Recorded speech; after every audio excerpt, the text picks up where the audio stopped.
Welcome to More Than Work, the podcast reminding you that your self-worth is defined by more than your job title. I'm Rabiah, an IT project manager, comedian, nonprofit volunteer, and sometimes activist. Every week, I'll chat with a guest about pursuing passions outside of work or creating meaningful opportunities inside their workplace. As you listen, I hope you'll be inspired to do the same.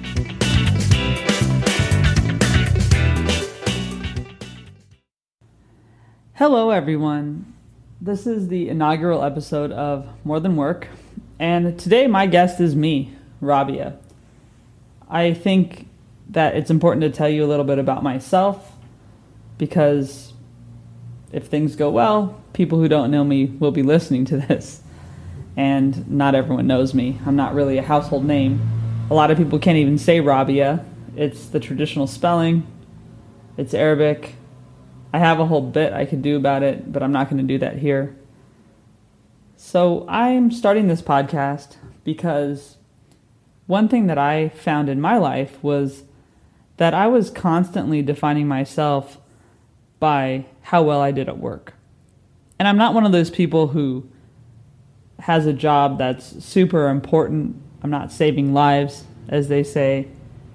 I'm a project manager and a business analyst. I have really cool coworkers that I work with. I work for an awesome company, but the truth is, it's just a job, and it's not really doing much to make a big impact. But for me, this job, and all of the jobs I had before, I would practically destroy myself over at one point. I would just work endless hours. I wasn't a good member of my family sometimes. My nieces and nephews would just kind of look at me with my computer and think, well, she's working, and they would say something like, oh, you're working, we can't talk to you, and things like that. And they're some of the most important people in my life. I would miss time with my family. Like, I would stay at my mom's house and just be in my room for 10 hours. I wouldn't see friends sometimes. And then if things went wrong at work, I would just beat myself up and think I was really worthless. And it turns out that none of that's ever true, but it's just something I felt because I was defined by my work. And I have a lot of interests outside of work. I volunteer for some charities. The National MS Society is a charity that I've been involved with for over 20 years. I was diagnosed with MS when I was about 20, and that had a big impact on my life. And at that point, one thing that changed for me was I realized my own possible mortality, or at least my own eventual possible immobility. And so that drove me to do things like travel and experience different activities and try different things. But the one thing it didn't do at that time was make me stop working really hard to the point where I wasn't really enjoying my life. I volunteer with Shatterproof. It's an organization that deals with substance abuse disorder, or addiction, as it's commonly called. I lost my brother 11 years ago, and I think that was really a point in my life that really changed. But again, it didn't change what I was doing with it necessarily. It got me to volunteer for Shatterproof and to try to help others, help families, and help people who are struggling. And Shatterproof does amazing work with legislation, for example, and programs that help people suffering from substance abuse disorder. And losing my brother, what it did was it just made me realize, well, I need to make sure, at least mentally, I'm healthy. And I hadn't been doing that all the time, for sure. I'd done that some of the time, and sometimes I let that part of my life kind of slip. But it just made me realize, look, I have to be healthy, and I have to really take care of myself and be a member of my family and really a member of society that's productive. I realized at some point that my calling and my purpose is to serve others. And again, often I've done that through work and trying to be a good teammate. But sometimes I'm not a great teammate because I'm unhappy and I'm only focused on work, and so if I'm around people who aren't necessarily doing just work with their life, but they have other things to do, I might become a martyr. And I might act like, well, I'm the most important person here, and I'm the linchpin, and put all this pressure on myself and kind of pressure on them too, which isn't really fair. So all that's to say, I had this journey of just constantly being in this pattern. And I would talk to friends who were changing jobs or friends who were losing their jobs after a long time, and I would realize that they were feeling kind of beat up, and they had lost sight of what their self-worth was because they had put everything into a job, and then when they would lose their job, and similar to what happened to me at one point, they would all of a sudden feel like they weren't worth anything, and it was awful, and they would have to be convinced, no, you are, and here's all the great stuff about you, and you need to make sure the next employer sees that, and you need to make sure that they don't do this to you and they don't hurt you in this way. And I never took that advice myself.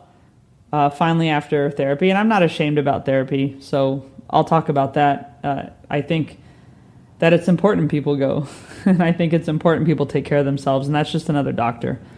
But through some therapy, and also through deciding to actually go after a goal I had, which was to do comedy before I turned 40. I set that goal when I was 35. It took me 5 years to do it, and I finally did. I went and did stand-up comedy and added a whole dimension to my life I didn't have before, and something to dedicate myself to.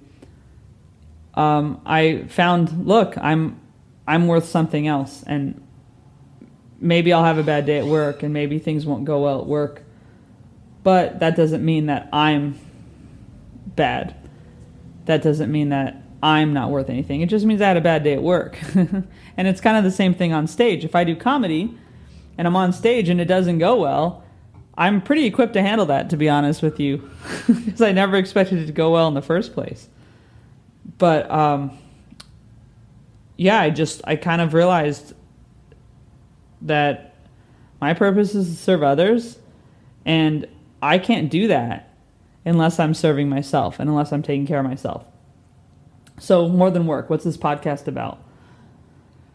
This podcast is about other people who are also doing things outside of work. They have these full lives people maybe do or don't know about. They're doing comedy or music or activism or something I'm not thinking of right now. Or they're people who actually found a job or a career that reflects their values, and they're able to serve others and to be whole in part of their job. I was really lucky when I got out of college and I wanted to work at a company called Pro Flowers. And one thing that they were great about was corporate consciousness and being involved in the community. And so we would do major fundraisers for the Susan G. Komen Breast Cancer Foundation and the MS Society.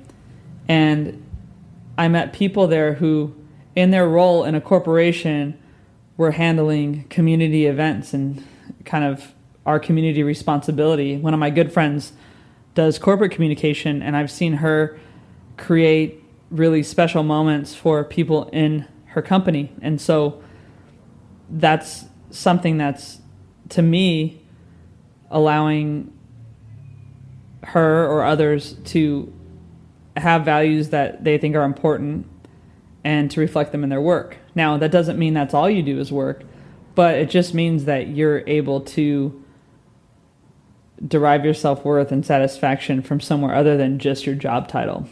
If I said, oh, I'm a project manager, and if a project goes wrong, then I'm somehow impacted, like my self-worth is impacted, and also somehow every project I do has to reflect my values, I'm never going to be happy.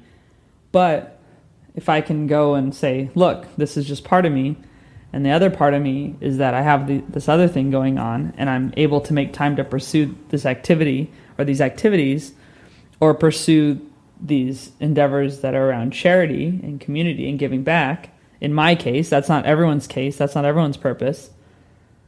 But if I can do that, then I can just be a whole person, and I can really just realize that my life is more than work. So that's what this podcast is about. This podcast is to tell the stories of people who have found a path that's not even similar to mine, but who have found a path where they're able to just kind of find satisfaction and reflect their values and maybe find work-life balance, whatever it is. Not everyone's working. Some people stay at home. There are a lot of people stay at home with their kids, or they stay home as caretakers. But even then, they probably have something else they're interested in doing, or probably something they've always wanted to do, or something they are doing, some involvement. And it's the same thing. They're just finding a way to go out and do that thing that they're called to do while still doing what they're responsible for. So I'm going to talk to those people and tell their stories. Knowing me, I'll tell some of my story too, because that's just what I do. I tend to then go and reflect back on how I'm relating to something. But my hope and my goal through this podcast is to, first of all, give some people a place to tell their stories that they might not have had an opportunity to do before, because I think there's something really rewarding about self-reflection and being able to communicate things about yourself. But also, I'm hoping to inspire others. I'm hoping what'll happen is someone will hear this and say, yeah, I want to do comedy too. And I know I'm not being funny right now, but comedians aren't always funny, and I think people know that. Or maybe, I want to get involved in a charity, or I've had a loss too, or I've gotten diagnosed with an illness, and I'm just, of course, saying all things that happen to me. Or maybe I'm in a career that I'm unsatisfied with and doing something positive at my company that's different than maybe contributing to the bottom line, but contributing to employee quality of life, for example, is something I want to do. There could be any numbers of things. This is really limited what I'm saying right now. But I'm hoping people will hear it and people will say, yes, that resonates with me and that's what I want to do. So that's what More Than Work's about. I think I've gone on long enough. I have no idea if this was interesting. And I'm not really going to edit myself. So any ums or uhs or anything like that, they're just going to be there. Now, one thing I'm going to do on the podcast is I'm going to do a series of questions called the Fun 5. So I'm going to ask them to myself and see how hard this will be for my guests. I just want to have a little fun and get to know the guests beyond just what we talk about in our conversation. So the Fun 5. I'm going to do my voice, my interview voice. What's the oldest t-shirt you have and still wear? Well, I know the answer to that one. For me, it's a Phantom of the Opera t-shirt that I got probably around 1992 or so. That's a long time. I don't know how big t-shirts were back in the 90s, but I have a couple shirts actually from the 90s and they still fit. And I'm definitely not whatever weight and height I was in the 90s. But it's a Phantom of the Opera t-shirt, and it has the Phantom mask on it, and it glows in the dark, and it still glows in the dark. So the quality of these materials that were used to make this shirt, they're amazing. Next question. If every day was really Groundhog's Day, like people are saying right now in 2020, what song would you have your alarm set to play every morning? Well, I knew this question was coming because I wrote it, and I didn't decide ahead of time, though. I thought I'd be fair, like what'll happen with my guests. I know it's a song that I'll have to not get sick of. I actually think Honky Cat by Elton John, that's also my play on music if anyone ever lets me have a song to play myself on stage, or maybe if I ever have a Netflix special, that's what I'll use. I really like Honky Cat by Elton John, and I think I won't get sick of the intro, but I probably will. So that's the song. When is the last time you laughed so hard you cried or just couldn't stop laughing? I don't even know if that voice sounds different than this one, honestly, but that's my interview voice right now.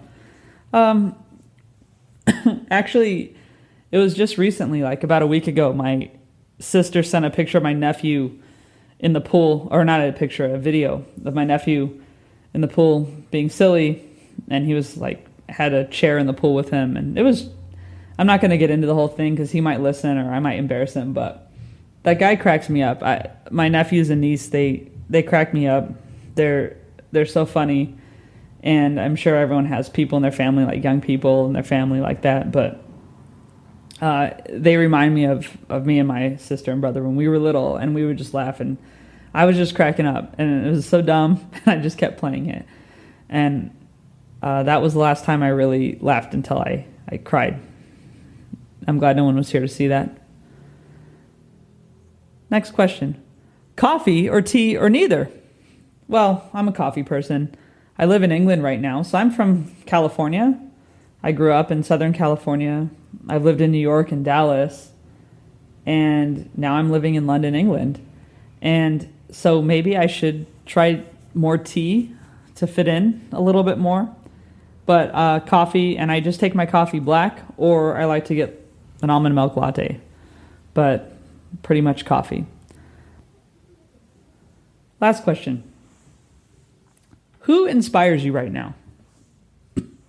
Well, I can't name a specific person, but what I can name is a specific group of people, and I think it's just the young people who are out being activists, and they're sticking up for themselves, and they're fighting for their own rights, and they're fighting for us. They're fighting for the environment. They're fighting for equality, for their race or ethnicity, for their gender identity, for their sexuality, whatever it is. I think the fights are all different, and I think that there's a different cause of discrimination, for example, or a different cause of like hurting the environment. But I think that just the fact that young people are understanding that they are empowered and they're doing something, that's who inspires me. And then I could also just say, Elton John, because I love Elton John. But he's not inspiring me specifically now, but he has in the past with his charity work. I got involved in charity because, well, for one reason, I mean, there's a few reasons, but one reason is just him with the Elton John AIDS Foundation. That, as a young person, when I saw him doing that and him holding his Oscar party, I started holding one, and I would donate to the Elton John AIDS Foundation every year. And then I got involved as I got older in different things. In high school, I did a library fundraiser, and then later on with MS Society. But I just think that we each have a voice and we should use it. And so the young people using their voices right now inspire me. So I hope that this was helpful in getting to know me. I might go back and edit it a little bit. I don't know. I'll see. But thank you so much for listening to More Than Work. The next episode does have an interview. It's with Shawnee Badger. She's someone I know from my hometown, and she's great. She's an artist and an activist and an actor, and I'm really looking forward to hearing that. But thank you for joining me on my very first episode of More Than Work. Thanks for joining me this week. You can find out more about our guest in the show notes. The music you're probably moving to by now is by Joe Mafia. Find him on Spotify. That's Joe, Mafia. And Rob Metke is responsible for our visual design. You can find him online if you search for Rob, Metke. Thanks, Rob.